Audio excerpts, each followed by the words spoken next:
روشنی۔ کتاب پڑھتے پڑھتے اس نے اچانک پکارا تھا۔ جی۔ اس نے چونک کر سر اٹھایا۔ وہ نیٹنگ میں مصروف تھی۔ ایک بات تو بتاؤ۔ اس نے کتاب بند کر کے سائیڈ میں رکھ دی۔ پوچھئے۔ اس کے ہاتھ پھر سلائیوں کو چلانے لگے۔ کہتے ہیں کہ عورت اپنی پہلی محبت کو تعمر نہیں بھولتی۔ کیا یہ بات درست ہے؟ اس کے ہاتھ تھم گئے۔ عالم شاہ کی دماغی رو اب مسلسل ایک سمت میں بہا کرتی تھی۔ اس نے گہرا سانس بھرا اور نظریں اٹھا کر اسے دیکھا۔ ایک بات پہلے آپ مجھے بتائیں عالم، آپ نے زندگی میں سب سے پہلی محبت کس سے کی؟ تم سے؟ وہ کھل کر مسکرایا۔ پہلی محبت؟ ہاں، آخری محبت کسی اور سے کروں گا۔ زوفیہ کی آنکھوں میں بے یقینی کی پرچھائیاں نمودار ہوئیں۔ کیا کہہ رہے ہیں آپ؟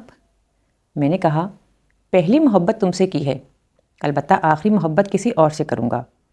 کس سے؟ وہ حد درجہ متعجب تھی۔ وہ جو تمہارا دوسرا روپ ہوگی، اس سے، اپنی بیٹی سے۔ وہ ہنس دیا۔ وہ چند لمحے بیٹھی رہی، پھر خود بھی ہنس دی۔ اور آپ کو کیا خبر کہ وہ بیٹی ہی ہوگی؟ بیٹا بھی تو ہو سکتا ہے نا؟ نہیں، اس نے نفی میں سر ہلایا۔ وہ بیٹی ہی ہوگی، یقین ہے مجھے۔ چاند جیسی اجلی، معصوم، بالکل تمہارا دوسرا روپ۔ اور شاید میں اسے اتنا چاہوں گا جتنا میں نے تمہیں بھی نہیں چاہا۔ لیکن تم کیا پوچھ رہی تھی؟ میں پوچھ رہی تھی کہ فرض کیجئے میں اور آپ جدا ہو جائیں۔ روشنی، اچھا فرض کیجئے نا، وہ بولتی گئی۔ یا ایسا ہو کہ آپ کسی اور سے شادی کر لیں، پھر کئی سال گزر جائیں، تو کیا آپ بھول جائیں گے مجھے؟ نہیں۔ وہ خفا سا تھا اس کی بات پر۔ کبھی بھی نہیں، آخری سانس تک نہیں۔ پھر یہ پہلی اور آخری محبت کا تانا عورت کے حصے میں ہی کیوں آتا ہے؟ اور میں پوچھتی ہوں، یہ فلسفہ کون چھاڑتا ہے کہ فلاں شے، فلاں جذبہ عورت سے مشروط ہے اور فلاں مرد سے؟ انسانی جذبات اور احساسات تو جنس کی تخصیص کے بغیر ایک سے ہوتے ہیں۔ عالم، کانٹا چبھے تو تکلیف دونوں کو ہوتی ہے، اور آرام پا کر دونوں خوش ہوتے ہیں۔ پھر یہ کیا بات ہوئی کہ فلاں بات عورت کو نہیں بھولتی اور فلاں کام مرد نہیں کرتا؟ منہ بنا کر اور ہاتھ ہلا کر اس نے تقریر جھاڑی۔ وہ بے اختیار زور سے ہنسا تھا، اور پھر کافی دیر تک ہنستا رہا۔ زوفیہ نے اپنی ازدواجی زندگی کے دوران اسے بہت کم ہنستے ہوئے دیکھا تھا۔ عموماً وہ محض مسکراتا یا ہولے سے ہنس دیتا تھا۔ اس طرح بے اختیار ہنستے ہوئے وہ اسے بہت الگ، بہت اچھا لگا۔ وہ نگاہ جمائے اسے دیکھتی رہی۔ اس میں اتنا ہنسنے کی کیا بات ہے بھلا؟ پھر وہ مسکرا کر پوچھنے لگی، پتہ ہے روشنی، آج پہلی بار تم مجھے بیوی لگی ہو، سر تا پا بیوی۔ چڑھ کر، جھلا کر، جس طرح تم نے مسلسل بولتے ہوئے اپنی بات مکمل کی ہے، وہ محض ایک بیوی کا ہی خاصہ ہو سکتا ہے۔ کتنی اچھی لگی ہو مجھے تم شاید تصور بھی نہ کر سکو۔ وہ مسکرا دی اور سر جھکا کر دوبارہ سلائیاں چلانے لگی۔ سنو، مکرم علی کو بلاؤ، میں ادھر تمہارے پاس بیٹھنا چاہتا ہوں۔ زوفیہ نے بٹن پش کر دیا اور چند لمحوں میں ہی مکرم علی حاضر تھا۔ مکرم علی، وہ اسے تکیوں کے سہارے بٹھا رہا تھا جب عالم شاہ نے اسے پکارا۔ حاضر سائیں، حکم۔ تم نے اپنی پسند سے شادی کی ہے نا؟ وہ مسکرا دیا اور سر جھکائے کھڑا رہا۔ بولو نا مکرم۔ جی سائیں۔ وہ ہولے سے ہنسا۔ آپ نے دیکھا ہے نا بیگمہ کو؟ اچھا یہ بتاؤ، اب کبھی تمہیں اپنی بیوی میں اپنی محبوبہ کی جھلک نظر آتی ہے کیا؟ مکرم علی ہنسا۔ نہیں شاہ صاحب، اب تو بالکل بدل گئی ہے۔ پتہ ہے مکرم علی، مجھے اپنی محبوبہ میں بس کبھی کبھی بیوی کی جھلک نظر آتی ہے۔ اس کا لہجہ شگفتہ اور شرارتی تھا۔ مکرم علی مسکراتا رہا۔ زوفیہ نے سر اٹھا کر اسے دیکھا۔ بس مکرم علی، شکریہ۔ پھر وہ بولی، اب تم جاؤ۔ جی بی بی صاحبہ۔ وہ مڑا اور کمرے سے نکل گیا۔ دل کی باتیں کرنے کے لیے مکرم علی ہی دستیاب ہوا تھا آپ کو؟ وہ کچھ خفگی سے بولی۔ کیا سوچتا ہوگا وہ؟ مکرم علی، اس نے کہا لگایا۔ تم مکرم علی کے سوچنے کی بات کر رہی ہو؟ ارے جانے عالم، بڑی بھولی ہو تم۔ مکرم علی تو محض ایک جسم کا نام ہے، دماغ تو اس کے پاس ہے ہی نہیں، وہ سوچ ہی کیسے سکتا ہے؟ یہ کیا بات ہوئی بھلا؟ وہ چڑ سی گئی۔ ٹھیک کہہ رہا ہوں، کبھی آزما لینا۔ مکرم علی ایک روبوٹ ہے جسے محض اتنا علم ہے کہ اسے میرے اشاروں پر چلنا ہے۔ میں کہوں مکرم علی ہنسو تو وہ لمحہ بھر کی تاخیر کیے بغیر ہنسنے لگے گا۔ اگلے ہی لمحے میں اسے رونے کا حکم دوں تو وہ مگر مچ کے موٹے موٹے آنسو بہانے لگ جائے گا۔ اسے یہ بات سن کر ہنسی آ گئی۔ اور کہاں سے مل گیا آپ کو یہ رپورٹ؟ تقدیر سے۔ وہ سنجیدہ ہو گیا۔ یہ جو میری اس ہتھیلی پر سیدھی گہری قسمت کی لکیر بڑی شان سے دوڑتی نظر آتی ہے نا، روشنی اس کے محض 2 مقام ایسے ہیں جن کی بنا پر میں خود کو خوش قسمت خیال کرتا ہوں۔ ایک وہ جہاں تمہارا نام لکھا ہے، اور دوسرا مقام جہاں سے مجھے مکرم علی ملا۔ وہ خود کو محض میرا ایک ادنا غلام خیال کرتا ہے، لیکن میں اسے اپنی زندگی کا ایک اہم حصہ سمجھتا ہوں۔ کب سے ساتھ ہے یہ آپ کے؟ 55 سے۔ وہ مسکرایا۔ عمر میں یہ مجھ سے 2 سال بڑا ہے۔ جب سے میں نے ہوش سنبھالا مکرم علی کو اپنی ہمراہی میں ہی پایا۔ دراصل یہ جو ہمارے ملازمین ہیں نا، یہ سب ایک خاندان سے تعلق رکھتے ہیں۔ ہمیشہ سے ان کا خاندان ہمارے خاندان کا تابع چلا آ رہا ہے۔ تم نے دیکھا ہوگا یہاں کا ہر ملازم ایک دوسرے سے تعلق رکھتا ہے، رشتہ دار ہیں یہ سب آپس میں۔ ہمارے ہاں باہر کے کسی شخص کو نوکر نہیں رکھا جاتا۔ یہاں جتنے ملازم ہیں سب ہمارے آبائی گاؤں سے یہاں آئے ہیں۔ جب میں پیدا ہوا تھا نا تو بابا سائیں نے مکرم علی کو میرا خاص ملازم بنایا تھا، ہرچند کہ وہ خود اس وقت محض 2 سال کا تھا۔ ہم ساتھ ساتھ بڑھتے گئے۔ مجھے تو بابا سائیں کے فیصلے کا کوئی خاص احساس نہ ہوا، لیکن مکرم علی کے ذہن میں یہ بات نہ جانے کس طرح بٹھا دی گئی کہ اب وہ میرے بنا رہ ہی نہیں سکتا۔ میری تمام آیائیں تو مفت کی روٹیاں کھاتی تھیں۔ در حقیقت مجھے تو مکرم علی نے پالا ہے۔ وہ کسی بزرگ کی طرح شفیق، دوست کی طرح غمگسار اور کسی ادنا غلام کی طرح میرا تابع ہے۔ کیا ایسا شخص فی زمانہ دستیاب ہونا قسمت کی مہربانی نہیں؟ وہ غور سے اس کی باتیں سن رہی تھی، پھر مسکرا دی۔ بڑی محبت ہے آپ کو مکرم علی سے؟ اتنی تعریفیں تو شاید آپ نے کبھی میری بھی نہ کی ہوں گی۔ تمہاری کیا تعریف کروں روشنی، وہ بڑے میٹھے لہجے میں بولا تھا۔ تمہارے جلتے حسن کے آگے تو لفظوں کے چراغ مدھم پڑ جاتے ہیں۔ وہ دوبارہ سلائیوں کی جانب متوجہ ہو گئی، مگر ڈیزائن بھول گئی۔ سر جھٹک کر مسکرائی، پھر ہنس دی۔ آج بڑی خوش لگ رہی ہو تم۔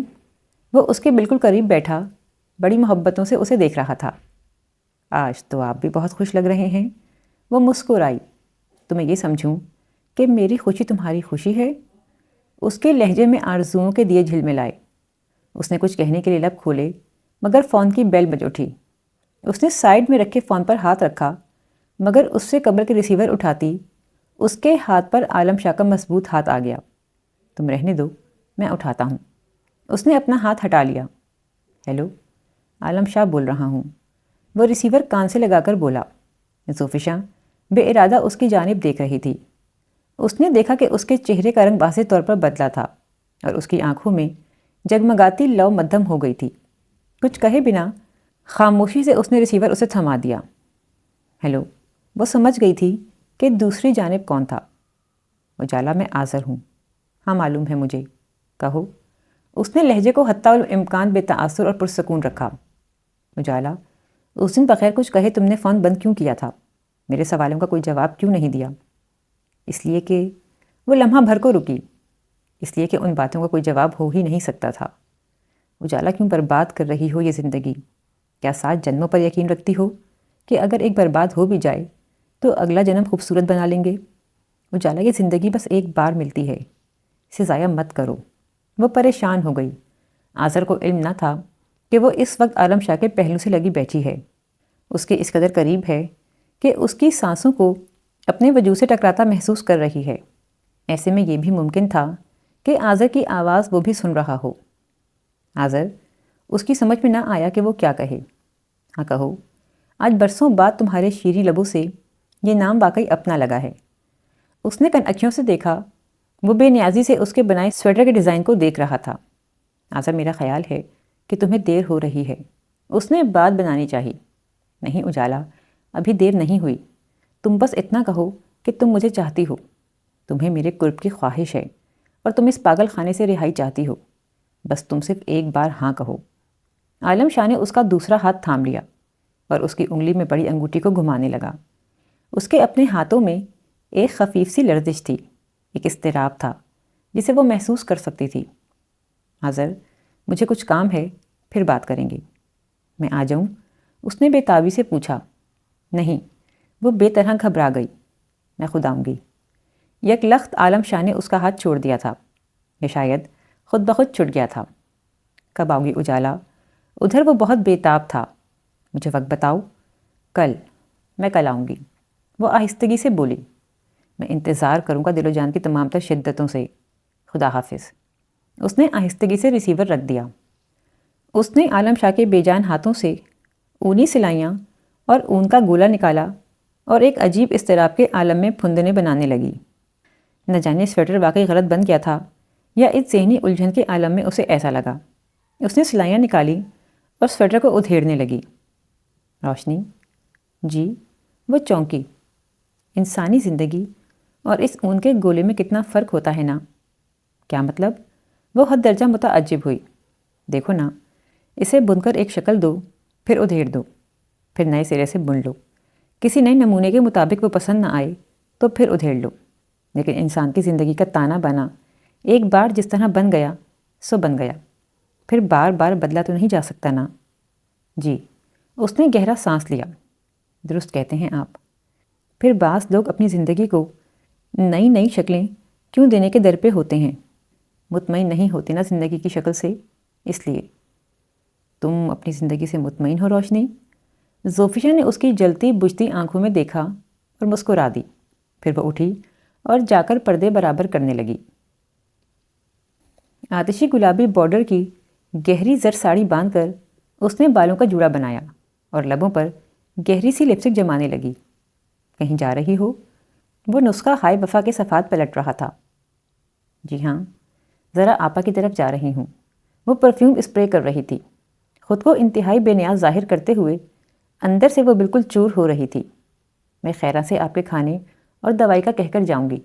جب وہ آئے تو پلیز اسے ڈانٹ کر بھگا دینے کے بجائے کھانا کھا لیجیے گا اور دوائی بھی۔ اچھا، ٹھیک ہے، اس نے جیسے بے خیالی میں سر ہلا دیا۔ زوفیشا نے آئینے میں اس کے عکس کو غور سے دیکھا۔ ایک ورق وہ دائیں پلٹتا تھا اور پھر اگلے کئی صفحات بائیں طرف الٹ دیتا تھا۔ کسی لفظ پر اس کی نگاہ جم ہی نہیں پا رہی تھی۔ اسے احساس ہوا کہ بے نیاز صرف وہ ہی نہیں بن رہی تھی۔ عالم؟ ہاں کہو۔ میں جلد آ جاؤں گی، وہ نرم لہجے میں بولی۔ عالم شاہ نے سر اٹھا کر اسے دیکھا۔ میں نے کچھ کہا تو نہیں؟ تم جتنی دیر رکنا چاہو رک جانا۔ اچانک ہی اس کا من شرارتی ہوا۔ سوچ لیں کیا کہہ رہے ہیں۔ اس نے ایک سنجیدہ نگاہ اس پر کی اور واپس کتاب پڑھنے لگا۔ اف خدا، کچھ اور نہ سمجھ لیں۔ دل ہی دل میں خود کو سرزنش کرتی وہ اٹھ کھڑی ہوئی۔ خدا حافظ عالم۔ باہر نکلتے ہوئے وہ بولی تھی۔ اللہ حافظ، وہ بھی بڑبڑایا۔ اس کے چلے جانے کے بعد اس نے تادیر دروازے کو دیکھا، پھر لب بھینچ کر کتاب کو تکیے پر کھینچ مارا۔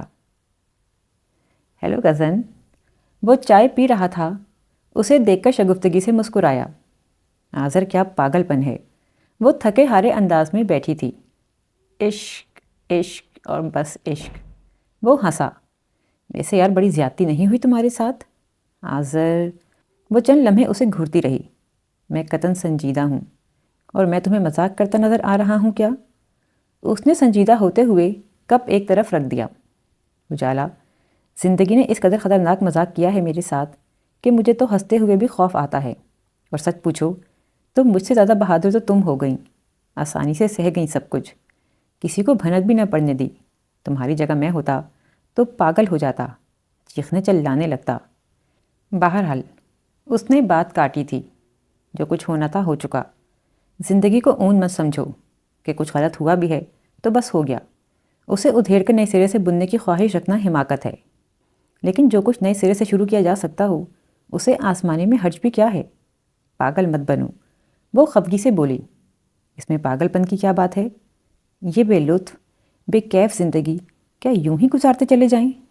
یہ زندہ لاج گھسیٹتے پھریں؟ اجالا، خوشیوں کے جگنو ابھی ہماری پہنچ سے دور نہیں۔ اپنی خالی بند مٹھی کو کھولو اور ان کی طرف ہاتھ بڑھاؤ۔ کیا خبر ہم انہیں قید ہی کر لیں؟ آذر، کیا یہ سب کچھ اتنا آسان سمجھتے ہو؟ وہ تھکے لہجے میں بولی تھی۔ نہیں، بہت مشکل ہے، مگر ناممکن ہرگز نہیں۔ یہ ناممکن ہی ہے، وہ زور دے کر بولی تھی۔ قطعاً ناممکن۔ کوئی کھیل اس وقت کھیلا جاتا ہے جب کھیلنے والے راضی ہوں۔ میں اس کھیل میں تمہارا ساتھ ہرگز نہیں دے پاؤں گی۔ میں کوئی کھیل تو نہیں کھیل رہا اجالا، وہ دکھ سے بولا۔ کھیل تو کھیلا تھا تمہارے سید عالم شاہ صاحب نے، ایسا کھیل جو فیئر بھی نہیں تھا۔ جس کے فیصلے غیر منصفانہ تھے، اور ایسے غیر منصفانہ کہ ان کی سزا آج تک جاری ہے۔ میں کہاں کوئی کھیل کھیلنا چاہتا ہوں، میں تو محض انصاف چاہتا ہوں اجالا۔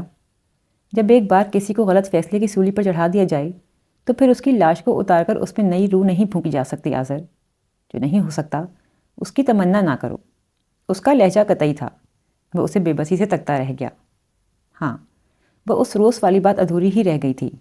اچانک زوفیشا کو خیال آیا، آپا بتا رہی تھیں کہ پھپھی اماں نے تمہاری ہونے والی دلہن کا انتخاب کر لیا ہے۔ میری ہونے والی دلہن کا انتخاب؟ میری ہونے والی دلہن کا انتخاب میں نے اور امی نے مل کر کیا تھا۔ اسے غور سے دیکھتے ہوئے وہ کہنے لگا، لیکن ہوا یوں کہ وہ جس راستے پر چل دی وہ کہیں اور جاتا تھا۔ اسے مجھ سے، میری تمناؤں سے بہت دور لے گیا۔ لیکن کسی کے دور جانے سے یہ بیچاری تمنائیں مر تو نہیں جاتی نا۔ میں آج بھی اسی کا منتظر ہوں، شاید اسے صحیح راستہ سجھائی دے جائے۔ پھر وہ اٹھا اور کمرے سے باہر نکل گیا۔ آذر، اس نے دونوں ہاتھوں سے سر کو تھام لیا۔ خدا تمہیں صحیح راستہ سجھائے۔ وہ واپس لوٹی تو شام کے سائے گہرے ہو رہے تھے۔ سیڑھیاں چڑھتے ہوئے اس کا دماغ الجھا ہوا تھا۔ خیراں، تمہارے شاہ صاحب نے کھانا کھایا تھا؟ اس نے اوپر کمرے میں جانے کے بجائے کچن میں جا کر رات کے کھانے کی تیاری کرتی خیراں سے پوچھا۔ جی بی بی صاحبہ، تھوڑا بہت کھا لیا تھا۔ اس نے عقل مند بنتے ہوئے سر ہلایا۔ ویسے آپ گھر پر نہ ہوں تو وہ دل سے نہیں کھاتے، یوں ہی ایک دو نوالے لے کر چھوڑ دیتے ہیں۔ اس نے کسی گہری سوچ میں سر ہلایا، پھر چونک اٹھی۔ اور دوائی کھائی تھی انہوں نے؟ میں نے جی یاد تو دلایا تھا انہیں، آگے مجھے خبر نہیں۔ وہ مڑ کر کچن سے نکل آئی، منتشر دماغی سے سیڑھیاں عبور کر کے کمرے کی طرف بڑھ گئی۔ عالم، اندر داخل ہو کر اس نے پکارا۔ وہ آنکھوں پر ہاتھ رکھے لیٹا تھا، ہاتھ ہٹا کر اسے دیکھنے لگا۔ سو گئے تھے؟ وہ قریب آتے ہوئے پوچھنے لگی۔ نہیں، اس نے گہرا سانس بھرا۔ کر رہا تھا غم جہاں کا حساب۔ کل یونس صاحب آئیں گے آپ کا چیک اپ کرنے، یاد ہے نا آپ کو؟ اس نے جان بوجھ کر اس کی بات کو نظر انداز کر دیا۔ تمہیں یاد ہے، بس کافی ہے۔ میں یاد رکھ کر کیا کروں گا؟ کیوں؟ آپ کا جی نہیں چاہتا جلد ٹھیک ہو جانے کو؟ جی کے چاہنے کی کیا بات کرتی ہو جانے عالم؟ وہ اداسی سے مسکرایا۔ یہ جی تو خدا جانے کیا کیا چاہتا ہے، لیکن ہر خواہش کہاں پوری ہوتی ہے۔ ہم تو وہ سیاہ نصیب ہیں کہ… خیر جانے دو۔ میں سوچ رہا تھا روشنی، یہ جو بد نصیبی ہوتی ہے نا، ایک گول چکر کی طرح ہوتی ہے۔ ایک جگہ سے شروع ہو تو پھر رکتی نہیں، ایک دائرے میں ہی گھومتی چلی جاتی ہے۔ پتہ ہے میرے بابا سائیں جو تھے نا، ان کی ٹانگیں ایک ایکسیڈنٹ میں ضائع ہو گئی تھیں، پھر بقیہ ساری عمر انہوں نے یوں ہی بستر پر گزار دی۔ خدا نہ کرے کہ آپ کے ساتھ بھی ایسا ہو۔ وہ ناراض ہوئی۔ کیوں ایسی باتیں کر کر کے میرا خون خشک کرتے ہیں آپ؟ شاید میں اذیت پسند ہوں؟ وہ اداس لہجے میں بولا۔ لیکن یقین کرو روشنی، تمہیں تو میں ذرا سی تکلیف پہنچانے کا تصور بھی نہیں کر سکتا۔ میں کوشش کرتا ہوں کہ ان زہریلی سوچوں کے ڈسنے سے جو اذیت ہوتی ہے اسے خود تک محدود رکھوں، لیکن دماغ کا بدن سے عجیب رشتہ ہوتا ہے۔ پلک جھپکتے میں یہ زہر سارے بدن کی نس نس میں رس جاتا ہے۔ پھر بھلا زبان کیسے محفوظ رہ سکتی ہے؟ اور زبان زہریلی ہو جائے تو الفاظ میٹھے کیسے نکلیں؟ میری مجبوری کو سمجھو روشنی، اور خفا مت ہوا کرو۔ یا خدا، وہ پریشان ہوئی۔ عالم، کبھی تو ان بیکار جان جلانے والی سوچوں کے حلقے سے باہر نکل کر کچھ اور بھی سوچا کریں۔ اچھا چلیں، آج مجھے بتائیں کہ وہ کون سے وہم ہیں جو اس قدر پریشان کر ڈالتے ہیں آپ کو؟ وہم نہیں روشنی، حقیقتیں۔ وہ مسکرایا۔ کچھ حقیقتیں یوں روشن ہو گئی ہیں مجھ پر کہ میں بہت اندر تک خوفزدہ ہو گیا ہوں۔ جزا اور سزا کا جو تصور ہے نا، وہ میرے دماغ کے پردے پر واضح ہو گیا ہے۔ کسی کو خوشی دو تو جواب میں خوشی، دکھ دو تو جواب میں دکھ۔ گلاب کا پودا لگاؤ تو گلاب، ببول لگاؤ تو کانٹے جھاڑ۔ یہ حقیقتیں کتنی دل افروز ہوں گی ان کے لیے جو خوشیاں دیتے ہیں، گلاب بوتے ہیں۔ لیکن میں ڈر گیا ہوں، بے چین رہتا ہوں۔ روشنی، میں نے شاید ہی زندگی میں کسی کو خوشی دی ہو، شاید ہی مسکراہٹیں بانٹی ہوں، لیکن تم… وہ لمحہ بھر کو رکا۔ خدا جانتا ہے کہ میں تم کو کس قدر چاہتا ہوں۔ زمانے بھر کی خوشیاں ڈھیر کر دینا چاہتا ہوں تمہارے قدموں میں، اور تم میرے ساتھ ہو تو میں سزا بھی بھگت لینے کو تیار ہوں، اپنے اعمالوں کی، اپنے گناہوں کی۔ لیکن کیا تم میرا ساتھ دو گی روشنی؟ کتنی بار پوچھیں گے یہ سوال؟ کب تسلی ہوگی آپ کی؟ سنو روشنی، اس نے اس کی بات کو نظر انداز کیا۔ ایک بات ذہن میں رکھنا، کبھی مجھے چھوڑنے کا فیصلہ کر لو تو مجھے بتا کر کرنا۔ جب مجھے تنہا چھوڑ کر جاؤ تو دن کے اجالے میں جانا، رات کے اندھیروں میں نہیں۔ دیکھو نا، جدائیوں میں بھی آخر کچھ فقر تو ہونا چاہیے نا۔ عالم، وہ ایک سناٹے میں رہ گئی۔ اس نے تکیے پر دائیں بائیں سر مارا اور ایک اذیت کے عالم میں آنکھیں مونڈ لیں، جیسے کرب کی سولی پر معلق ہو۔ وہ تھوڑی دیر تک اس کا چہرہ دیکھتی رہی، پھر اٹھی اور شیشے کا دروازہ کھول کر ٹیرس پر آ گئی۔ ماربل کے ٹھنڈے فرش پر چند لمحے ننگے پاؤں کھڑی غائب دماغی کی کیفیت میں سیاہ بادلوں سے ڈھکے آسمان کو دیکھتی رہی، پھر آہستہ آہستہ چلتے ہوئے نیچے اترتے گول زینے کی سیڑھیوں پر بیٹھ گئی۔ ریلنگ سے سر ٹکائے وہ الفاظ کے اس ہجوم میں کھونے لگی جو اس کے ذہن میں ٹھاٹے مار رہا تھا۔ میں نے ہمیشہ تمہاری خوشیوں کی آرزو کی ہے اجالا، ایک آواز آئی۔ چاہتا تھا کہ تم سے نہ ملوں تاکہ تم مزید خوش رہو۔ خدا جانتا ہے کہ میں تمہیں کتنا چاہتا ہوں، زمانے بھر کی خوشیاں ڈھیر کر دینا چاہتا ہوں تمہارے قدموں میں۔ پھر ایک اور آواز پہلی آواز سے ٹکرا گئی۔ میری خواہشوں کا تو ہمیشہ ایک ہی نام ہے، تمہاری ہنسی، تمہارا اطمینان، تمہاری خوشی۔ میرا جی چاہتا ہے کہ دنیا کی ہر شے باضابطہ طور پر تمہارے نام لکھ دوں۔ جو کچھ میں تمہارے لیے کرتا ہوں، کیا تمہیں اس سے خوشی نہیں ہوتی روشنی؟ اب تم وہ کرو گی جو ہر کسی کو اس کی مسرتیں لوٹا دے۔ میرا یقین کرو اجالا، میں تمہیں وہ ساری خوشیاں لوٹا دوں گا جو ہم سے چھین لی گئی ہیں۔ تو میں یہ سمجھوں کہ میری خوشی تمہاری خوشی ہے؟ اجالا، خوشیوں کے جگنو ابھی ہماری پہنچ سے دور نہیں۔ اپنی خالی بند مٹھی کو کھولو اور ان کی طرف ہاتھ بڑھاؤ۔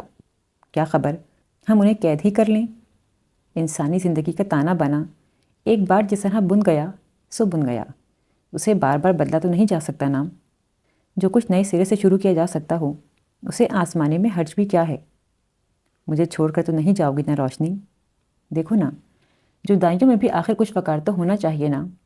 مجھے چھوڑ کر تو نہیں جاؤ گی نا روشنی؟ نہیں، کافی بلند آواز میں اس کے لبوں سے نکلا تھا۔ دونوں ہاتھوں سے سر تھام کر بڑی دیر تک وہ دماغ میں جگنوں کی طرح سے جلتے بجھتے الفاظ کی بازگشت کے تھمنے کا انتظار کرتی رہی۔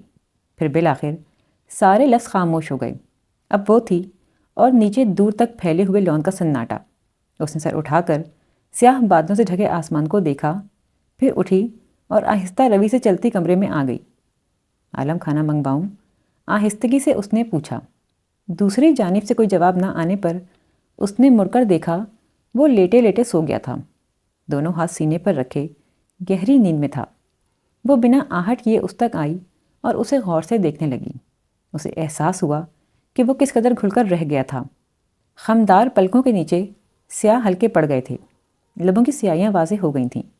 محبت میرے جیسے انسان کے بس کا روک تو نہ تھی۔ کبھی اس کے کہے ہوئے الفاظ اس کے کانوں میں گونجے۔ وہ آہستگی سے اس کے پاس بیٹھ گئی، اس کی فراخ پیشانی پر بکھرے سیاہ بالوں کو ہولے سے سنوار کر پیچھے کیا۔ مجھے چھوڑ کر تو نہیں جاؤ گی نا روشنی؟ اس کی غرور سے اٹھی ستوہ ناک کو دیکھتے ہوئے اس کا التجائیہ لہجہ اسے یاد آیا۔ ایک مدھم خوبصورت مسکراہٹ اس کے لبوں پر دوڑ گئی۔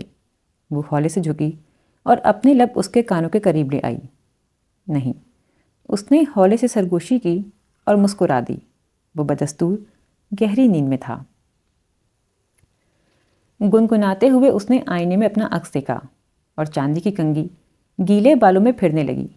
ذرا سا رخ مڑ کر اس نے دیکھا، وہ آرام دہ کرسی پر دراز پردے ہٹائے نیچے نظر آتے لان کو دیکھ رہا تھا۔ وہ ڈریسنگ ٹیبل کے آگے سے ہٹ کر دیوار میں بنے کیبنٹ تک آئی اور کیسٹس الٹ پلٹ کرنے لگی۔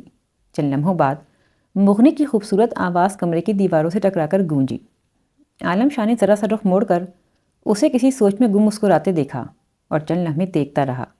وہ دوبارہ آئینے کے سامنے آ گئی اور بال سنوارنے لگی۔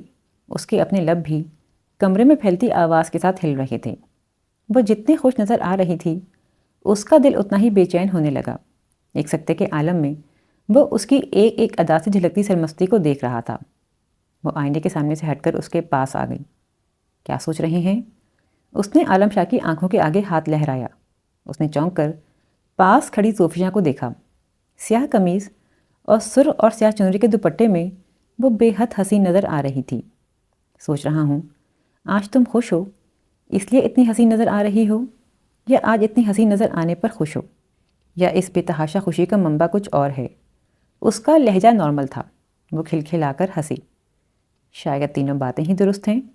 ویسے عالم، ایک بات ہے، تعریف کے الفاظ میں محبت کی خوشبو نہ ہو تو بات بے معنی ہو کر رہ جاتی ہے نا؟ وہ ایک ٹک اسے دیکھ رہا تھا۔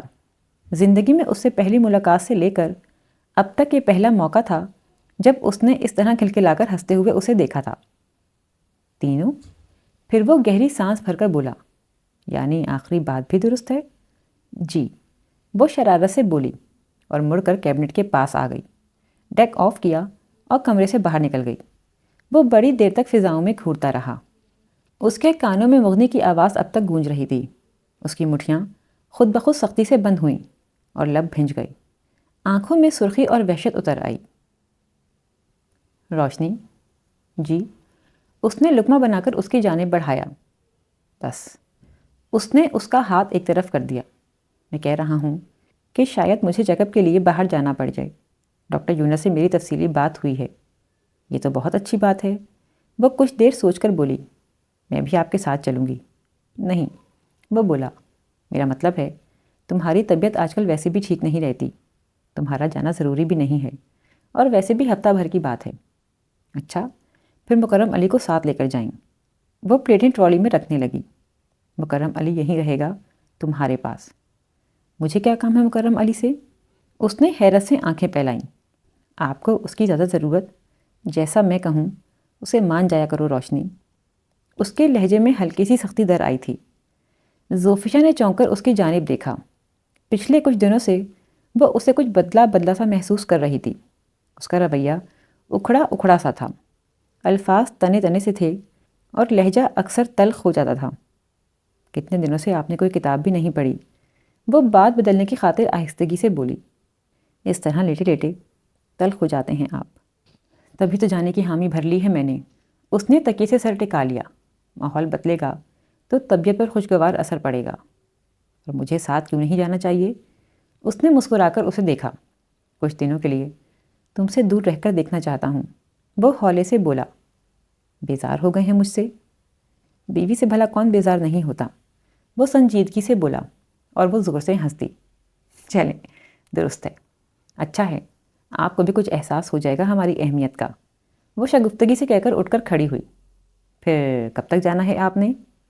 تم چاہتی ہو میں نہ جاؤں؟ اس نے اچانک پوچھا۔ ہاں، میں نے کب یہ کہا؟ وہ متعجب ہوئی۔ میں تو چاہتی ہوں کہ آپ جلد از جلد جائیں۔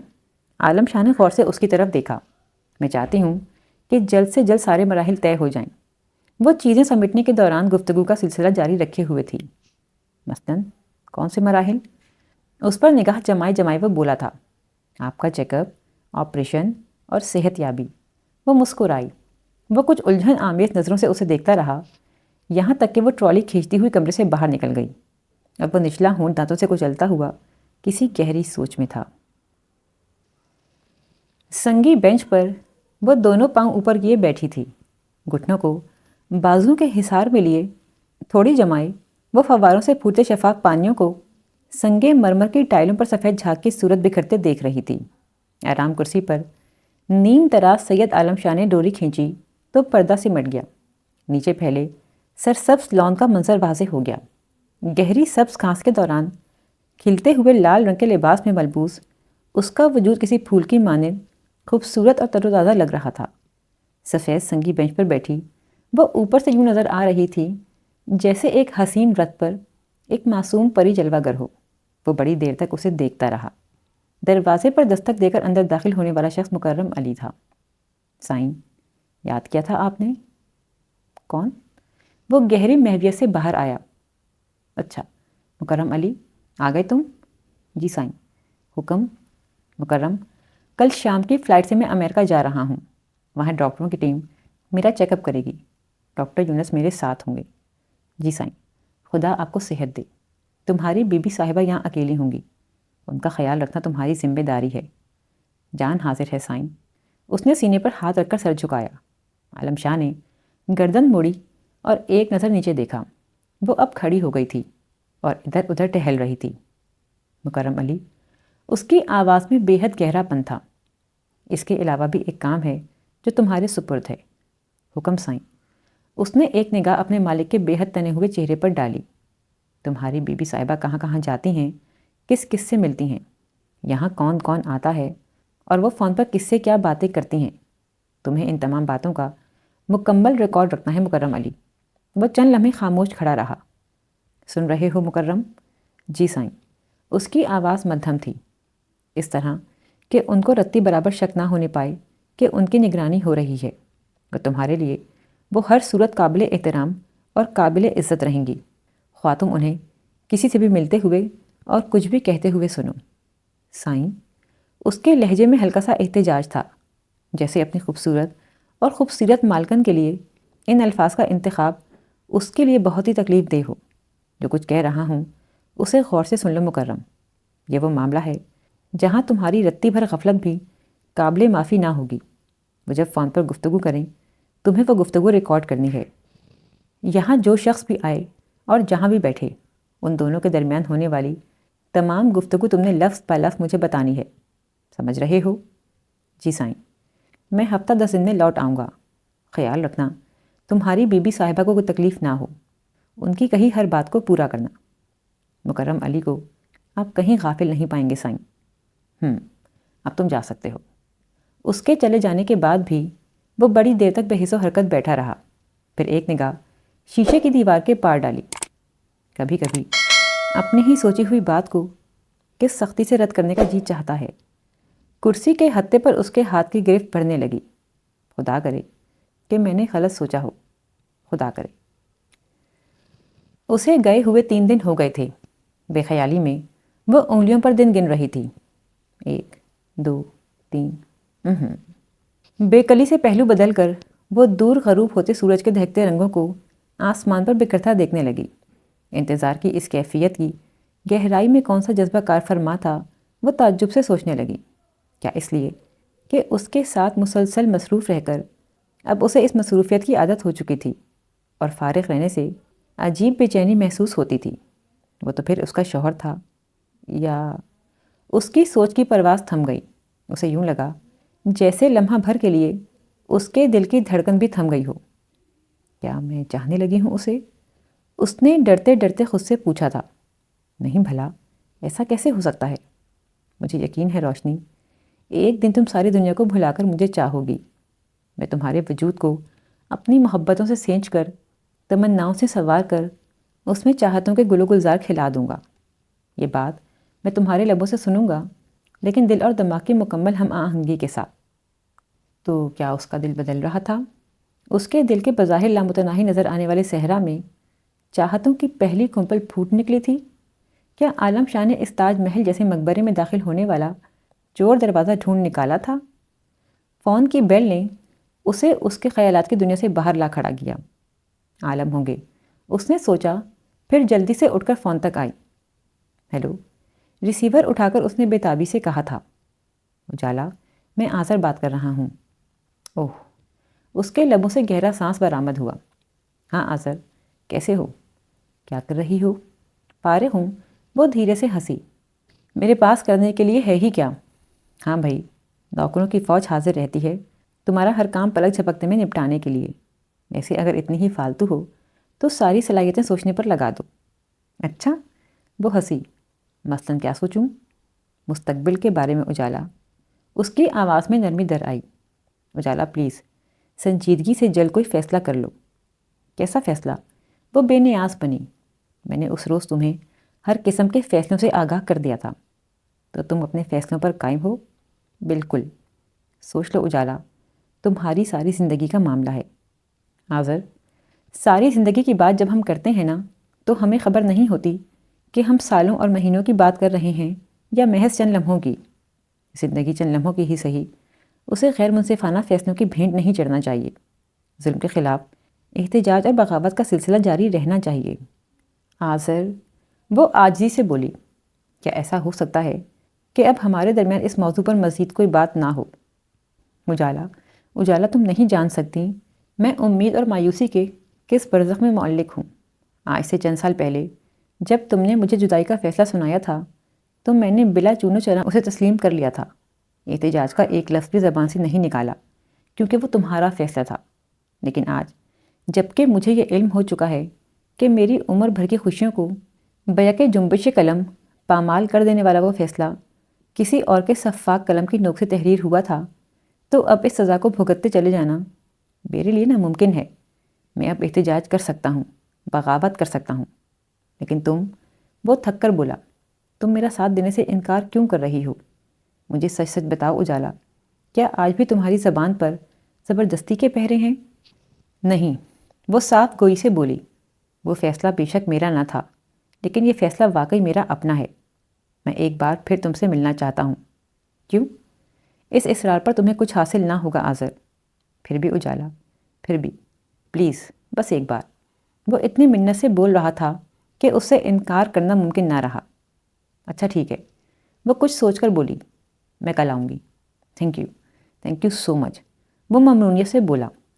اس نے ریسیور رکھا اور بوجھل قدموں سے چلتی ہوئی آرام کرسی پر آ بیٹھی۔ ذرا سی گردن موڑ کر اس نے دیکھا کہ ریک پر اس کی پسند کی کتابیں ترتیب سے سجی ہوئی تھیں۔ ہاتھی دانت سے بنا ہوا سگریٹ کیس، خوبصورت لائٹر، کرسٹل ایش ٹرے، ہر شے کی نفاست اور خوبصورتی میں اسے سید عالم شاہ چھپا ہوا لگنے لگا۔ اسے خود پر حیرت ہونے لگی۔ وہ کون سے چور دریچے تھے جو اس کی ذات میں یوں چپکے سے بنا کسی آہٹ کے کھلے تھے کہ اسے خود بھی علم نہ ہو سکا تھا۔ کرسی کی پشت سے ٹیک لگا کر وہ نیم دراز ہو گئی، آنکھیں بند کر کے اپنے اندر ہر سو بکھرتے رنگوں کو پہچاننے کی کوشش کرنے لگی۔ گہرا سانس لے کر اسے احساس ہوا کہ کمرے کے اس مخصوص حصے میں عالم شاہ کی مہک بہت واضح تھی، ہرچند کہ وہ کبھی پرفیوم استعمال نہیں کرتا تھا۔ پھر بھی مہک کا ایک خاص احساس تھا جو اسے محسوس ہوا کرتا تھا۔ نہ جانے یہ اس کے صابن کی خوشبو تھی، شیونگ کریم کی، سگریٹ کی، یا ان سب چیزوں کی مشترکہ خوشبو تھی۔ بہرحال اس مہک کے ساتھ عالم شاہ کا خیال وابستہ تھا، اور یہ مہک اس گھر کے ہر در و دیوار سے پھوٹتی تھی۔ اس مہک کے گھر جانے سے اس کے اندر میں چلتی بے چینی کو قرار آنے لگا۔ آنکھیں بند کیے کیے وہ نیند کی گہری اور پرسکون وادیوں میں اتر گئی۔ مکرم علی، میں ذرا آپا کی طرف جا رہی ہوں۔ سیڑھیاں اترتے ہوئے وہ پیچھے پیچھے آتے مکرم علی کو بتا رہی تھی، تمہارے شاہ صاحب کا فون آئے تو ان سے کہنا کہ مجھے وہاں رنگ کریں، میں وہاں بات کروں گی ان سے۔ جی بی بی صاحبہ، وہ ادب سے بولا۔ انہوں نے کوئی فون کیوں نہیں کیا اب تک؟ اس کے انداز میں عجب جھلاہٹ اتر آئی تھی۔ کہیں ایسا تو نہیں کہ میں سو رہی ہوں اور انہوں نے جگانے سے منع کر دیا ہو؟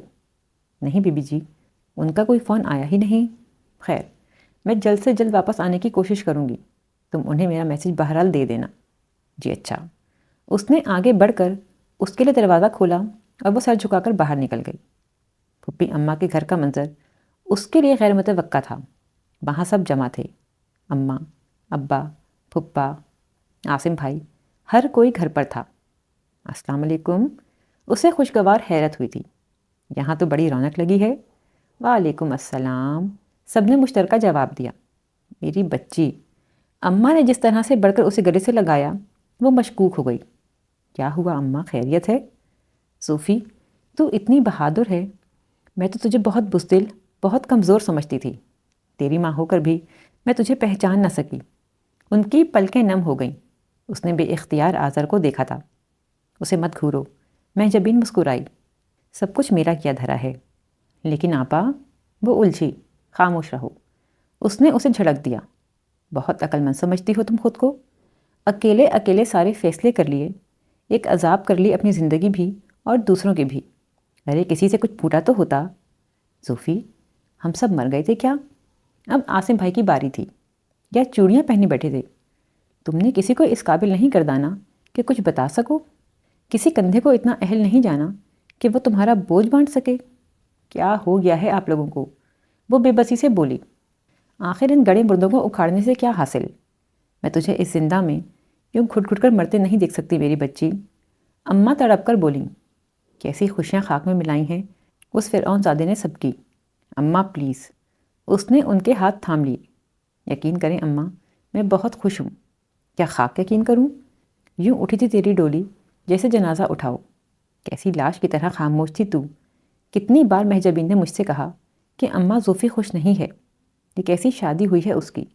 اور میں رد کرتی اس کی بات کو۔ میں کہتی تھی کہ اس نے خود یہ فیصلہ کیا ہے، وہ بھلا ناخوش کیوں ہونے لگی؟ مجھے معاف کر دے میری بچی، میں کیا جانتی تھی کہ تو نے کیسا قربان کر ڈالا خود کو، اور اب بھی تم مصر ہو کہ سب صحیح ہے۔ مہجبین نے اسے گھورا۔ ابھی بھی تمہیں یہ خوف دامن گیر ہے کہ کہیں تمہارا فیصلہ ہم سب کی خوشیاں خاک میں نہ ملا دے؟ صوفی، کیا تمہیں خدا پر اعتبار نہیں؟ کیسی باتیں کر رہی ہیں آپا آپ؟ بس تو پھر کرو تسلیم کہ تم ناخوش ہو، مان لو کہ جو کچھ ہوا وہ قطعاً غلط تھا۔ اچھا فرض کریں میں مان لوں، پھر کیا ہوگا؟ اس نے چڑھ کر پوچھا۔ ہم مقدمہ لڑیں گے تمہارا، چھٹکارا دلائیں گے تمہیں اس قید خانے سے۔ بھی دنیا میں اتنا اندھیر نہیں پھیلا زوفی، اور آذر کو دیکھو، آج بھی تمہارا منتظر ہے، اپنانے کو تیار ہے تمہیں۔ وہ سر پکڑ کر بیٹھ گئی۔ ڈرو مت صوفی، وہ اس کے پاس آ بیٹھی۔ اس بار یہ فیصلہ ہم سب کو مل کر لینے دو۔ ہم اتنے امیر اور با اثر نہ سہی، لیکن پھر بھی آخری دم تک لڑ سکتے ہیں۔ کیا تمہیں یقین نہیں کہ ہم سب کو تم کتنی عزیز ہو؟ یار کزن، وہ بھی اس کے پاس آ بیٹھا۔ بس ایک بار تصور کرو کہ تم وہی پہلے والی زوفی ہو اور میں وہی پہلے والا آذر ہوں، اور ہمارے درمیان کوئی عالم شاہ نہیں۔ دیکھو کزن، غور کرو، کیا یہ تصور تمہیں مسرت کا بے پایاں احساس نہیں بخشتا؟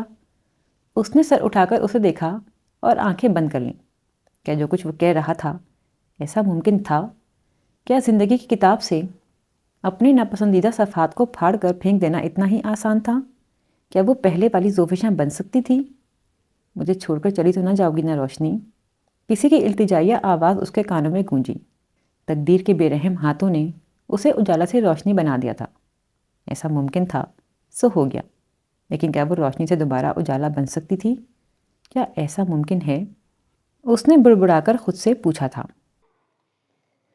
آرام دہ نرم بستر پر وہ گھٹنوں کو بازوؤں کے حصار میں لیے بیٹھی تھی۔ نگاہیں کسی غیر مرئی نقطے پر جمائے وہ گہری سوچ میں تھی۔ کارڈلیس اس کے پاس تکیے پر رکھا تھا۔ یار کزن، ایک بار تصور کرو کہ تم وہی پہلے والی زوفیشاں ہو اور میں وہی پہلے والا آذر ہوں۔ دیکھو، غور کرو، کیا یہ تصور تمہیں بے پایاں مسرت کا احساس نہیں بخشتا؟ اس نے بے چینی سے پہلو بدلا اور گھڑی پر نگاہ ڈالی۔ رات کے 2:30 بج رہے تھے اور نیند کی اس کی آنکھوں میں ہلکی سی پرچھائی بھی نہ اتری تھی۔ آخر انہوں نے فون کیوں نہیں کیا؟ اس نے بے چینی سے سوچا۔ کتنا بدل گئے ہیں عالم، نہ وہ پہلی سی بے قراریاں، نہ وہ پذیرائیاں۔ کچھ دنوں کے لیے تم سے دور رہ کر دیکھنا چاہتا ہوں۔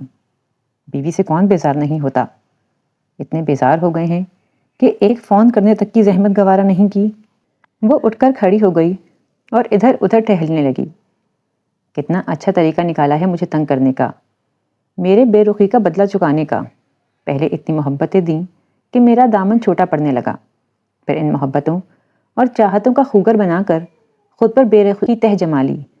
واہ سید عالم شاہ، بڑے کایاں ہیں آپ تو۔ وہ جھنجھلائی۔ کہاں میرے بنا ایک پل گزارنا قیامت تھا، اور آج چھٹا روز ہے، مڑ کر خبر تک نہیں لی کہ جیتی بھی ہو کہ نہیں۔ آذر کو دیکھو، اسے مہجبین کی بات یاد آئی۔ آج بھی منتظر ہے تمہارا۔ میں کیا کروں آپا؟ اس نے گہرا سانس لیا۔ یہ دل کسی اور کا منتظر ہو گیا ہے اب۔ پورے 12 دن بعد وہ لوٹ کر آیا تھا۔ مکرم علی نے سہارا دے کر اسے بٹھایا۔ زوفیشاں غور سے اسے دیکھ رہی تھی۔ وہ مزید کمزور ہو گیا تھا۔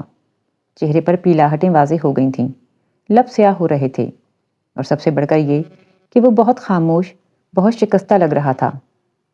عالم، وہ اس کے قریب بیٹھ کر اسے دیکھنے لگی۔ کیسے ہیں آپ؟ جیسا نظر آ رہا ہوں۔ وہ مسکرانے کی کوشش کرتے ہوئے بولا۔ تم کیسی ہو جانے عالم؟ میں سخت خفا ہوں آپ سے۔ اچھا؟ وہ دھیرے سے ہنسا۔ میں تو سمجھا تھا تم خوش ہوگی۔ خیر بتاؤ، خفا کیوں ہو؟ آپ نے ایک فون کرنے تک کی زحمت نہیں کی۔ اتنے بیزار ہو گئے ہیں مجھ سے تو تم فون کر لیتی، مکرم علی سے کہتی کہ تمہیں نمبر ملوا دیتا۔ جی جانتی تھی، لیکن میں صرف یہ پوچھ رہی ہوں کہ آپ نے فون کیوں نہیں کیا؟ اچھا، کیا کرتی رہیں اتنے دن؟ اس نے بات بدلی۔ کچھ نہیں۔ اس نے ایک خفگی بھری نگاہ اس پر ڈالی۔ کہاں کہاں گئیں؟ اس نے ایک اور سوال کیا۔ کہاں جانا تھا؟ اس نے سر ہلایا۔ کہیں نہیں گئی۔ اچھا یہ بتائیں ڈاکٹر نے کیا کہا؟ ڈاکٹر کا ایک ہی تو کام ہے، ہمت بندھانا، تسلیاں دینا، لیکن کچھ باتیں انسان کے دل میں خود بخود اترتی ہیں، اور میرے دل میں یہ بات قطعاً واضح ہے کہ اب میں کبھی ٹھیک نہیں ہو پاؤں گا۔ عالم، وہ بجھ کر رہ گئی۔ 1 ماہ بعد میرا آپریشن ہے، فیصلہ کن آپریشن، لیکن تم دیکھنا روشنی، خدا کے لیے خاموش رہیں۔ اس نے بے تابی سے اس کی بات کاٹ دی۔ انشاءاللہ وہ آپریشن ضرور کامیاب ہوگا۔ آخر آپ اتنے نا امید کیوں ہیں؟ وہ ہولے سے مسکرا دیا، ایک بے حد زخمی سی مسکراہٹ جو زوفیشاں کا دل چیرتی چلی گئی۔ روشنی، تم نہیں جانتی، میں نے بڑی گناہوں بھری زندگی گزاری ہے، اور گناہوں کا کفارہ تو ہر صورت ہوتا ہے۔ ایسی نا امیدی کی باتیں سوچ سوچ کر کیا حالت بنا لی ہے آپ نے اپنی۔ میں تھک گیا ہوں روشنی، بہت تھک گیا ہوں۔ میری سوچوں کو ایک سمت میں رواں رہنے کے آگے ان تسلیوں، ہمدردیوں کے بند نہ لگاؤ، اس طرح میری تھکن بڑھتی ہے۔ مجھے سوچوں کے اس بہاؤ کے ساتھ بہتا رہنے دو۔ اس طرح ٹوٹ پھوٹ تو ہوتی ہے، ہاں تھکن نہیں ہوتی۔ وہ گہرے گہرے سانس لینے لگا۔ وہ خوفزدہ نظروں سے ایک ٹک اسے دیکھ رہی تھی۔ یہ عالم شاہ جو اس کے سامنے تھا کتنا مختلف تھا۔ رات اتری تو وہ نیچے لان میں آ بیٹھی۔ عجیب سناٹے تھے جو وجود میں دھیرے دھیرے اتر رہے تھے۔ عالم شاہ کی بے بسی، اس کی نا امیدیاں اس کے دل کو مسلسل نشتر لگا رہی تھیں۔ گر میرا حرف تسلی وہ دوا ہو جس سے، جی اٹھے پھر تیرا اجڑا ہوا بے نور دماغ، تیری پیشانی سے دھل جائیں گے تسلیل کے داغ، تیری بیمار جوانی کو شفا ہو جائے۔ بی بی جی، اس کی محویت کو حسینہ نے توڑا۔ ہاں ہاں کہو۔ اس نے پلکوں سے نمی صاف کی۔ آذر صاحب کا فون ہے۔ ایک گہرا سانس بھر کر وہ اٹھ کھڑی ہوئی، آہستہ روی سے چلتی ہوئی اندر تک پہنچی۔ ہیلو آذر۔ اس نے ریسیور اٹھایا۔ اجالا، کیسی ہو؟ ٹھیک ہوں۔ اجالا، میں نے بڑا انتظار کیا تمہارا، لیکن کوئی جواب نہ ملا۔ شاید میری زندگی میں تمہارے ساتھ کی ایک سکون بھری شام بھی نہیں ہے۔ وہ مایوس مایوس سا بول رہا تھا۔ میں واپس جا رہا ہوں اجالا۔ واپس؟ ہاں، بس چند راہیں ہی ایسی ہیں جنہیں کھلا پاتا ہوں۔ 10 دن بعد فلائٹ ہے میری۔ بڑی اچھی بات ہوتی اگر تم پھپھی اماں کی خواہش پوری کر دیتے۔ اس سے زیادہ اچھی بات یہ ہوتی کہ تم بہت سے لوگوں کی خواہشوں کا احترام کر لیتی۔ آذر، جہاں تم دروازہ سمجھتے ہو وہاں در حقیقت کوئی دروازہ ہے ہی نہیں، ایک دیوار ہے، مضبوط اونچی دیوار۔ یہ انتظار لا حاصل ہے۔ ہاں، اگر مجھے کچھ سمجھتے ہو تو میری بات مانو، اور خدا کے لیے اجالا۔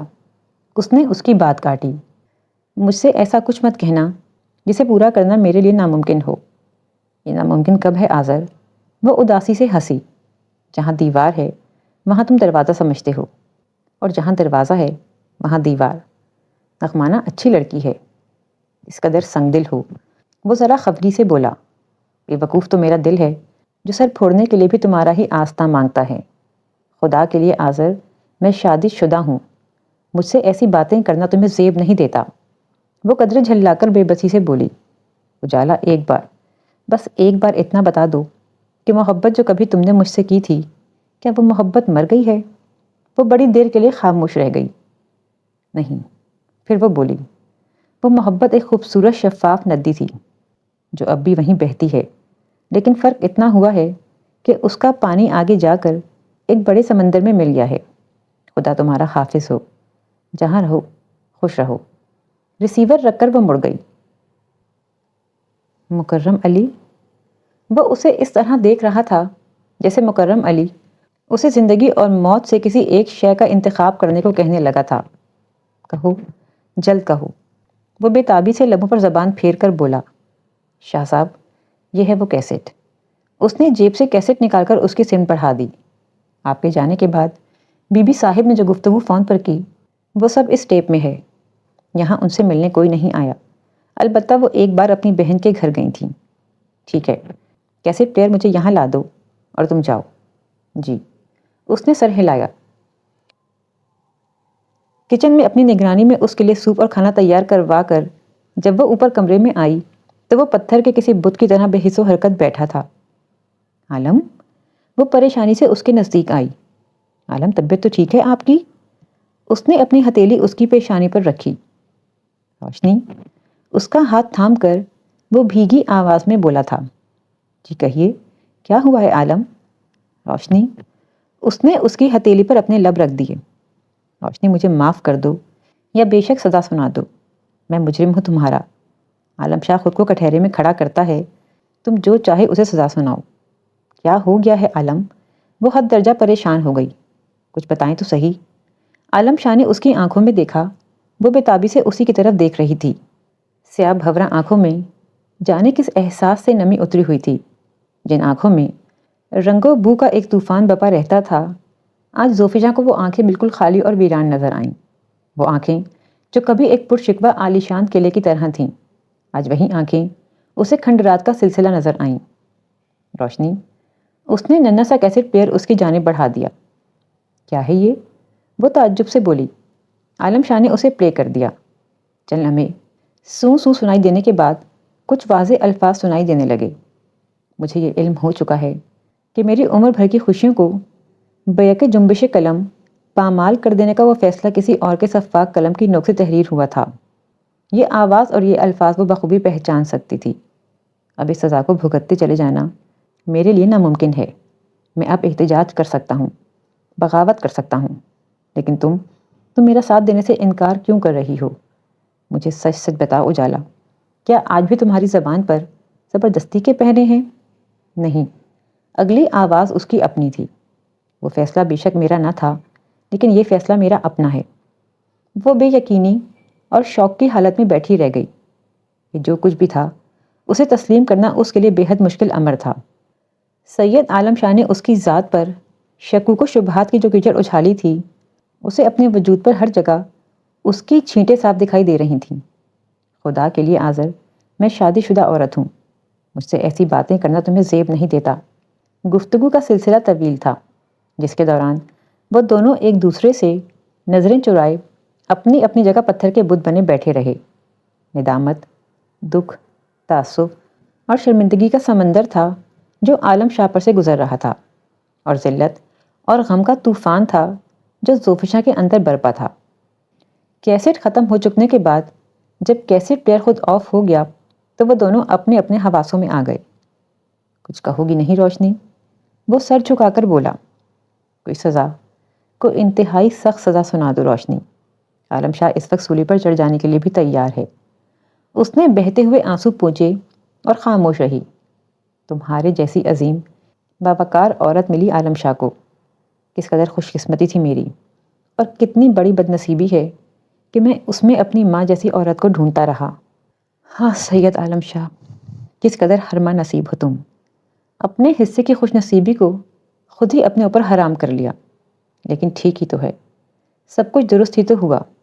ایک بنے بنائے نظام کے تحت جسے جھٹلانا کسی کے لیے بھی ممکن نہیں۔ میں نے کہا تھا نا روشنی، یہ مکافات عمل ہے۔ خوشیاں بانٹو تو خوشی، گلاب بو تو گلاب، اور دکھ پھیلاؤ تو دکھ۔ پھر یہ کیسے ممکن تھا کہ خوشیاں چھین کر اور دکھ پھیلا کر عالم شاہ خود خوش رہ پاتا؟ ناممکن تھا روشنی۔ جو کچھ میں نے سب کے ساتھ کیا، آج اپنے دامن میں اسی کا ثمر پاتا ہوں۔ دوسروں کی نیندیں اجاڑی تھیں میں نے، تمہاری قسم روشنی، سکون کی نیند عالم شاہ پر بھی حرام رہی۔ دوسروں کو محروم تمنا کیا تو خود بھی نارسائیوں کے عذاب بھگتے۔ یہ شک، یہ بے وفائیوں کا الزام تمہارے لیے کس قدر سہانے روح ہوگا روشنی، میں سمجھ سکتا ہوں، لیکن یقین جانو، عالم شاہ کے اپنے لیے کے بعد یہ سوچ زہر میں بجھا وہ تیر تھی جو پچھلے کئی دنوں سے دل میں اس طرح پیوست تھا کہ سانس لینا مشکل تھا۔ وہ خاموش بیٹھی روتی رہی، پھر اٹھی اور باہر نکل گئی۔ آخر آپ مجھے بھیجنے پر کیوں مصر ہیں، جبکہ میں ہرگز جانا نہیں چاہتی؟ اس نے جھلا کر پوچھا تھا۔ وہ اداسی سے مسکرایا۔ اس کی مسکراہٹ میں صدیوں کی تھکن تھی۔ جانا تو میں بھی نہیں چاہتا روشنی، وہ خود کلامی کے انداز میں بولا، تمہیں چھوڑ کر۔ جی کیا کہا آپ نے؟ روشنی، تم بہت اچھی بیوی ہو، میری ہر بات مانتی ہو۔ پچھلے دنوں جو واقعہ ہماری زندگی میں رونما ہوا، میں اس پر پشیمان ہوں، نادم ہوں۔ ایسے میں تم اپنے میکے نہ جا کر مجھے کوئی خوشی نہیں دے رہی، بلکہ میں ہر گزرتے دن کے ساتھ مزید شرمسار، مزید پشیمان ہوتا جا رہا ہوں۔ اسی لیے تم سے کہہ رہا ہوں کہ کچھ دیر کے لیے جا کر ملاؤ سب سے، تمہاری آپا 2 مرتبہ فون کر چکے ہیں۔ کیا میں اسے اپنے لیے سزا سمجھوں روشنی، جو تم خود کو یوں مقید کر کے دے رہی ہو مجھے؟ عالم، وہ بے بسی سے بولی، نہ جانے آپ کی خوشی کس بات میں ہے۔ میں آپ کو جتنا خوش رکھنا چاہتی ہوں، آپ اتنے ہی اداس ہوتے چلے جاتے ہیں۔ ٹھیک ہے، میں آج جاؤں گی آپا کی طرف، تاکہ تسلی ہو جائے آپ کی۔ وہ مسکرایا۔ وہ بڑی بے دلی سے تیار ہو کر وہاں آئی تھی، اور اب تو اس کا دل کسی شے میں لگتا ہی نہیں تھا۔ کس قدر خوش تھی وہ محض چند ہی روز پہلے، اور کتنی مطمئن ہو گئی تھی۔ اور اس خوشی، اس اطمینان تک پہنچنے کے لیے اسے لگتا تھا اس نے صدیوں تپتے صحرا کا سفر کیا ہے۔ سید عالم شاہ نے ایک بار پھر خوشیاں اس کی دسترس سے دور کر دی تھیں۔ اب وہ اس کے اداس رہنے پر اداس رہتی تھی۔ وہ آنسو جنہیں وہ بڑی خاموشی سے اپنے اندر اتار لیتا تھا، زوفشاں کی آنکھوں میں چلے آتے تھے۔ اس نے آج تک عالم شاہ کی وارفتگیاں ہی دیکھی تھیں۔ اس کی بے پناہ محبتوں کی عادی ہو چلی تھی وہ، اور اب اس موڑ پر لا کر وہ اس سے دور دور اور کھنچا کھنچا رہنے لگا تھا۔ اسے لگتا تھا بس چند ہی دنوں میں وہ پاگل ہو جائے گی۔ اجالا، اس قدر خاموش کیوں ہو؟ مہجبین کھانا پکانے کے لیے اٹھ گئی تو وہ حارث سے کھیلتا ہوا اس سے پوچھنے لگا۔ اس نے ایک سرد آہ بھری اور اس کی جانب دیکھا۔ سنا تھا آذر، محبت کا کاٹا سوتے میں ہنستا ہے اور جاگتے میں روتا ہے۔ یہ محبتیں زندگی میں پائی جانے والی خوشیوں کی قاتل ہوتی ہیں، پر اب مجھے لگتا ہے کہ مرد محض محبت کا دعویٰ کرتا ہے، بے پناہ محبت کا، پاگل پن کی حد تک محبت کا، عشق کا، جنون کا، اور قتل ہوتا ہے تو عورت کی خوشیوں کا۔ سوتے میں ہنستی ہے تو عورت، جاگتے میں روتی ہے تو عورت۔ کتنا ظلم ہے نا آذر! محبتوں کا بوجھ بھی اٹھاؤ، احسان سے جھک بھی جاؤ، اور پھر اس کے کفارے بھی ادا کرو۔ وہ ایک ٹک اسے دیکھتا رہا۔ اجالا، بڑی گہرائیاں اتر آئی ہیں تمہاری ذات میں، سبب پوچھ سکتا ہوں؟ وہ سر جھکا کر زخمی ہنسی ہنستی۔ یہ جو حادثے ہوتے ہیں نا، لوگ ان سے بہت ڈرتے، بہت گھبراتے ہیں آذر۔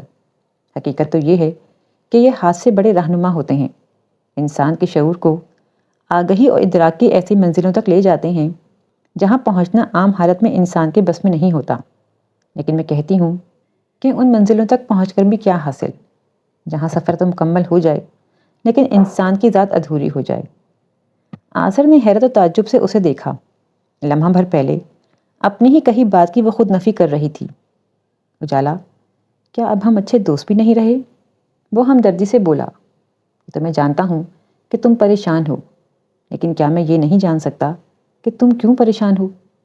آج کل مجھے محض ایک سوچ پریشان کرتی ہے آذر، اور وہ یہ کہ کیا کوئی ایسا اسم ہے جسے پڑھنے سے انسان اپنی تقدیر کے چکر سے باہر آ سکے، ایک سیدھی، رواں، متوازن راہ پر سکون اور اطمینان سے چل سکے۔ مجھے محض اس راہ کی آرزو ہے۔ ٹھنڈی آہ بھر کر وہ خاموش ہو گئی۔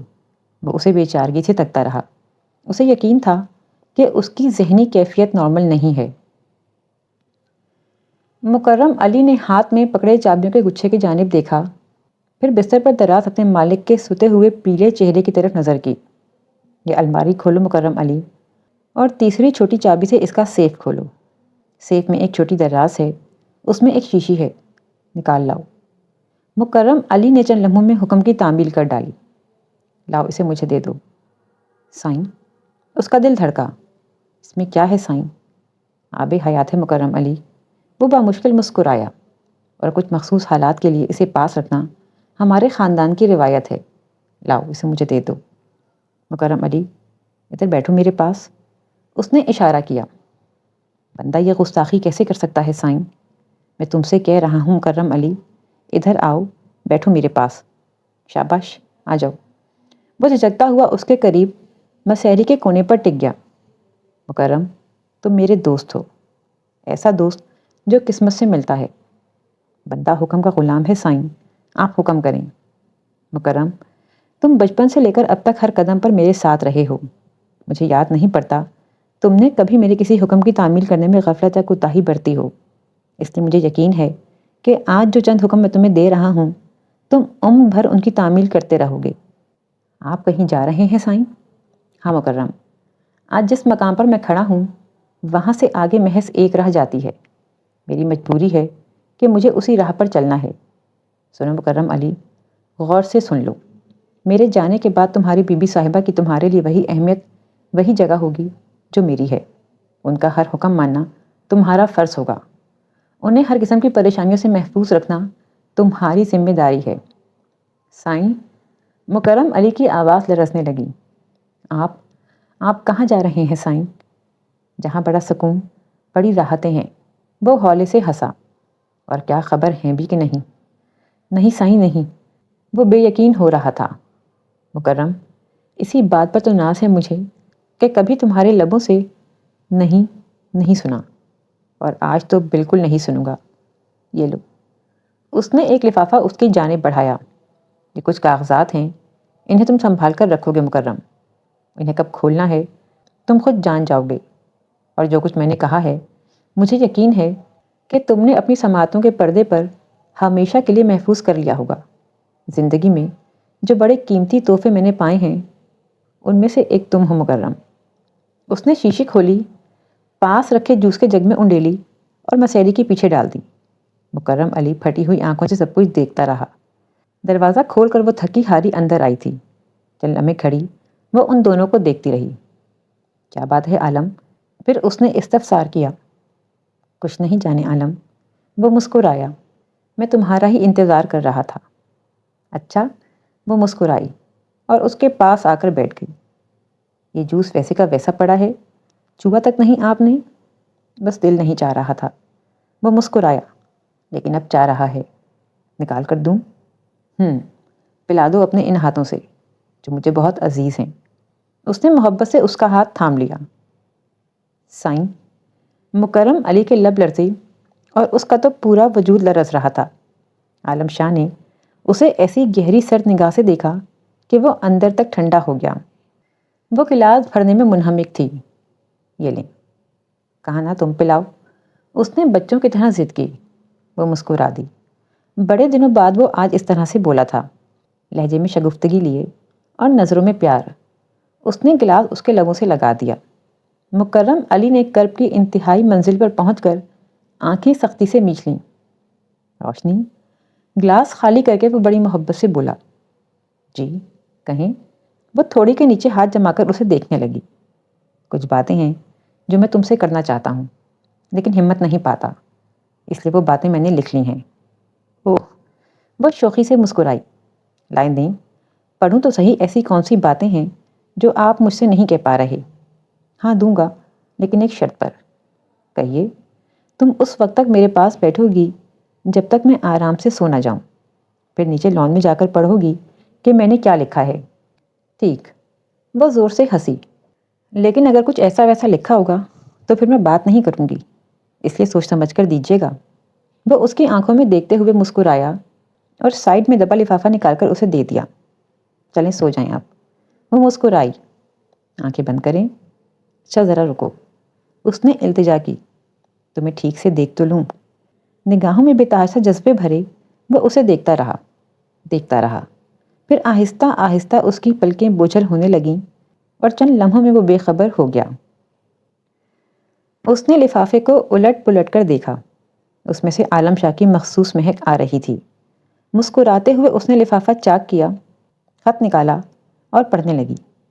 لکھا تھا، روشنی کے نام، جس نے میری تقدیر کے اندھیروں کو دور کیا۔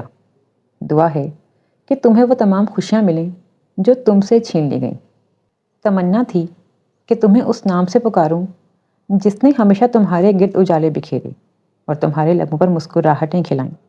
تمہارا حق ہے کہ تمہیں اسی نام سے پکارا جائے، لیکن شرمندہ ہوں کہ شاید مجھے وہ نام لینے کا بھی حق نہیں۔ روشنی، آج وہ عالم شاہ تم سے مخاطب ہے جسے تم نے بنایا اور جو تم پر ہی مٹ جانے کی تمنا بھی رکھتا ہے۔ وہ سید عالم شاہ جو جبر اور قوت کو اپنی شناخت سمجھتا تھا، کب کا فنا ہو چکا۔ میں سمجھتا تھا کہ روشنی میں تم سے محبت نہیں عشق کرتا ہوں۔ محبت کو میں نے اپنے جنون کے لیے بڑا معمولی لفظ سمجھا تھا، لیکن خبر ہوئی کہ عالم شاہ نے تو اپنی ساری عمر اندھیروں میں گزاری ہے۔ مجھے احساس ہوا روشنی کہ محبت تو نام ہے محبوب کی خوشیوں کی تمنا رکھنے کا، اس کے نام اپنے حصے کی خوشیاں اور مسرتیں لکھ دینے کا، اپنی ہستی کو فنا کر کے اس کی ذات کو جلا بخشنے کا۔ محبت وہ کب تھی جو عالم شاہ نے کی؟ محبت تو وہ تھی جو اجالا نے کی، اور عشق تو وہ تھا جو آذر نے کیا، جنہوں نے اپنے لیے ہمیشہ آنسوؤں کا انتخاب کیا اور محبوب کے لیے مسکراہٹوں کا، کانٹے اپنے حصے میں رکھے اور پھول دوسروں کے دامن میں ڈال دیے۔ محبت تو اسی جذبے کا نام ہے۔ عالم شاہ نے چاہا تھا تو خود کو، خوشیاں چاہی تھیں تو اپنی ذات کے لیے، وفائیں کسی کے نام لکھی بھی تو پس پردہ خواہش کی تھی دنیا بھر کی وفائیں اپنے نام لکھوا لینے کی۔ عالم شاہ تو بڑا خود غرض، بڑا کمینہ شخص تھا، اور تم عصمتوں کے مینار پر کھڑی وہ ہستی ہو جس نے ایسے عالم شاہ کو بھی مایوس نہیں کیا۔ جو اس نے چاہا اس کے دامن میں ڈال دیا، اپنا تمام خلوص، اپنی ساری وفائیں اسے سونپ دیں، جو شاید اس قابل تھا ہی نہیں۔ سید عالم شاہ خوش نصیب ہے کہ اس نے اپنی زندگی سے جو چاہا وہ اسے مل گیا، اور جواب میں اس نے تمہیں کیا دیا؟ آنسو، دکھ، نارسائیاں اور بے وفائی کے الزام۔ یہ وہ گناہ ہیں جو میری اپنی نگاہ میں ناقابل معافی ہیں۔ تب میں نے فیصلہ کیا کہ سید عالم شاہ بھی تمہیں وہ شے دے گا جو تمہاری دی گئی چیزوں کے جواب میں بڑا خوبصورت، قیمتی اور انوکھا تحفہ ہے۔ تمہیں یاد ہوگا روشنی، میں نے تم سے کہا تھا کہ وہ محبت جو تم نے آذر سے کی اور آذر نے تم سے، ان دونوں کو ترازو کے ایک پلڑے میں رکھا جائے اور دوسرے پر عالم شاہ کی محبت، جنون اور خواہش کو، تو عالم شاہ کا پلڑا بھاری ہوگا۔ تو وقت آ پڑا ہے اپنی بات کو سچ کر دکھانے کا۔ ایک ہی تو وصف رہا ہے عالم شاہ میں، ہمیشہ اپنے کہے کا پاس کیا ہے۔ تو سنو روشنی، عالم شاہ تمہیں آزاد کرتا ہے ہر اس بندھن سے جو اذیتوں کا، اپاہج پن کا بندھن ہے۔ عالم شاہ تمہیں آزاد کرتا ہے ان تمام بندھنوں سے جو جبر، ظلم اور زبردستی کے بندھن تھے۔ عالم شاہ آزاد کرتا ہے اس معصوم خوبصورت چڑیا کو جو اس کی سخت بے رحم مٹھی میں سہمی سہمی رہتی تھی، آنکھوں میں خوف اور آنسو بھرے۔ عالم شاہ اسے خوشیوں کی، مسکراہٹوں کی نوید سناتا ہے۔ خط کو دونوں ہاتھوں میں بھینج کر اس نے ایک خوف کے عالم میں سینے سے لگا لیا۔ دل اس طرح سے دھڑک رہا تھا کہ جیسے ابھی سینہ پھاڑ کر باہر آ جائے گا۔ کیا مطلب ہے ان لفظوں کا؟ لبوں پر زبان پھیر کر اس نے سوچا، طلاق؟ نہیں، عالم شاہ تم ایسا نہیں کر سکتے۔ ابھی تو میں نے تم سے وہ سب کچھ کہنا ہے جو کب سے اس دل میں ایک خزانے کی طرح چھپا کر رکھا ہوا ہے۔ لرزتے ہوئے ہاتھوں سے اس نے خط کو سیدھا کیا اور آگے پڑھنے لگی۔ تم اتنی اچھی بیوی ثابت ہوئی کہ تم نے کبھی میری کوئی بات نہیں ٹالی۔ چند خواہشات ہیں روشنی، مجھے یقین ہے تم انہیں بھی ضرور پورا کرو گی۔ اسے عالم شاہ کا حکم سمجھو یا التجا۔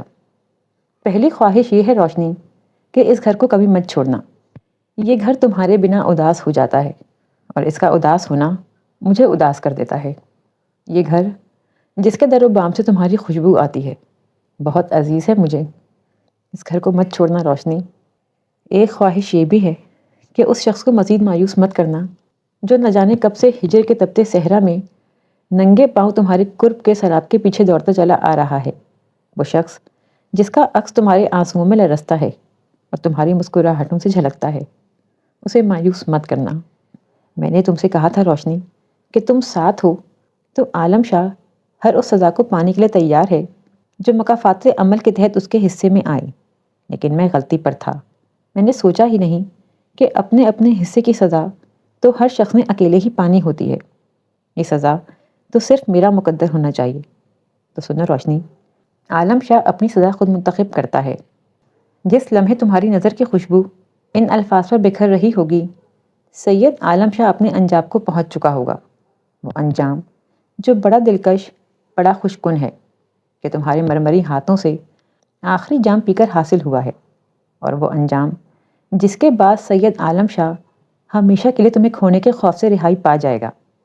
اور آخری خواہش یہ ہے روشنی کہ میری قبر اسی گھر کے کسی گوشے میں بنا دینا، کہ مر کر بھی تم سے جدا ہونا عالم شاہ کو گوارا نہیں۔ میرے لیے بس اتنی دعا کرنا کہ خدا میرے گناہوں کو معاف کرے، اور مجھے یقین ہے کہ تمہاری دعائیں رد نہیں ہوتیں۔ تمہارا ہرما نصیب، سید عالم شاہ۔ وہ چند لمحے سکتے کے عالم میں بیٹھی رہی۔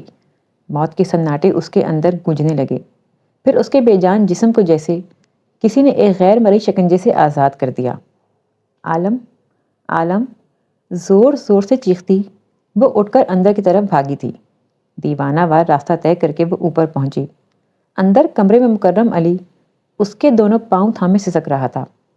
نہیں نہیں، وہ دروازے پر ہی رک گئی۔ ایسا نہیں ہو سکتا، تم اس طرح مجھے بیچ راہ میں چھوڑ کر نہیں جا سکتے۔ وہ گھسیٹتی ہوئی اس تک پہنچی۔ سنو عالم شاہ، تم مجھے اس طرح چھوڑ کر نہیں جا سکتے۔ دیکھو دیکھو، تم ہمیشہ غیر منصفانہ کھیل کھیلتے ہو۔ سنو عالم شاہ، وہ چڑیا جسے تم نے ایک عرصے اپنی مٹھی میں بند رکھا، اس چڑیا کو تمہارے ہاتھوں کی گرماہٹ، ان کی خوشبو، ان کی نرمی کی عادت ہو چکی ہے۔ وہ چڑیا اپنے ظالم، بے رحم سیاح سے محبت کرنے لگی ہے۔ وہ اس سے لپٹ کر پھوٹ پھوٹ کر رو دی۔ بڑی خواہش تھی نا تمہیں یہ الفاظ سننے کی، تو سنو عالم شاہ، میں محبت کرتی ہوں تم سے، تم مجھے چھوڑ کر مت جاؤ۔ دیکھو، جب مقبرے میں پہنچ ہی گئے تھے تو خزانہ تلاش کرنے کو کچھ دیر تو رکے ہوتے، منزل پر پہنچ کر ہار گئے۔ لوٹ آؤ عالم شاہ، لوٹ آؤ۔ اپنی چیختی بین کرتی مالکن کو مکرم علی نے بڑی مشکلوں سے سہارا دیا تھا۔ اس نے مٹی کو مٹھیوں میں بھرا اور چھوڑا، پھر بھر لیا۔ دیکھو کتنے غیر منصفانہ کھیل کھیلتے ہو تم۔ آخر ہونا ظالم وڈیرے، سارے فیصلے اکیلے کر لینے کی عادت جو رہی ہے تمہیں، نہ ملتے ہوئے پوچھا، نہ بچھڑتے ہوئے۔ سیاہ آنچل میں اس کا چہرہ جذبات کی حدت سے دہک رہا تھا۔